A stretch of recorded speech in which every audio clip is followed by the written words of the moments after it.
In 1970, one quiet diplomatic decision reshaped Canada's future. While much of the Western world still avoided Beijing, Canada chose a different path. Ottawa recognized the People's Republic of China, opening the door to trade during the Cold War. At the time, it looked risky. China was poor, isolated, and politically controversial. But that single move would send Canadian wheat ships across the Pacific and tie Canada's economy to one of the fastest rising powers in history. That decision came under Prime Minister Pierre Trudeau. His government adopted what became known as the Canadian Formula. Canada recognized Beijing as the government of China, while only taking note of China's claim over Taiwan. It was a careful balance, politically sensitive but economically practical. The trade impact was immediate. Canadian wheat exports to China surged within a year. By the late 1980s, China had become one of Canada's largest export markets. What started as grain shipments soon expanded into resources, education, and technology. Optimism grew. Many leaders spoke about the coming Pacific century, with Canada positioned as a bridge between East and West. But the relationship was never smooth. In 1989, images from Tiananmen Square shocked the world. Canada condemned the violence and reduced political engagement, yet it did not cut trade ties. This choice defined the next phase of the relationship. Canada tried to combine economic engagement with human rights dialogue. Trade continued to grow, even as political trust weakened. Everything accelerated after China joined the World Trade Organization in 2001. Canadian exports of canola, potash, lumber, and minerals expanded rapidly. At the same time, inexpensive manufactured goods from China flooded Canadian stores. By the 2010s, China was deeply embedded in Canada's economy. Universities depended on Chinese students, farmers depended on Chinese buyers.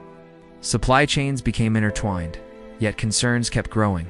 Cybersecurity risks, human rights issues, China's expanding global influence. Canadian governments tried to balance profit with caution. But the tension reached a breaking point in 2018. That year, Canada arrested Huawei executive Meng Wanzhou at the request of the United States. The response from Beijing was swift. Two Canadians, Michael Kovrig and Michael Spavor, were detained in China. The standoff lasted years and badly damaged trust. Canada later banned Huawei from its 5G networks. Public opinion shifted sharply. China was no longer just a trade partner. It was increasingly seen as a strategic challenge. Despite this, trade never stopped.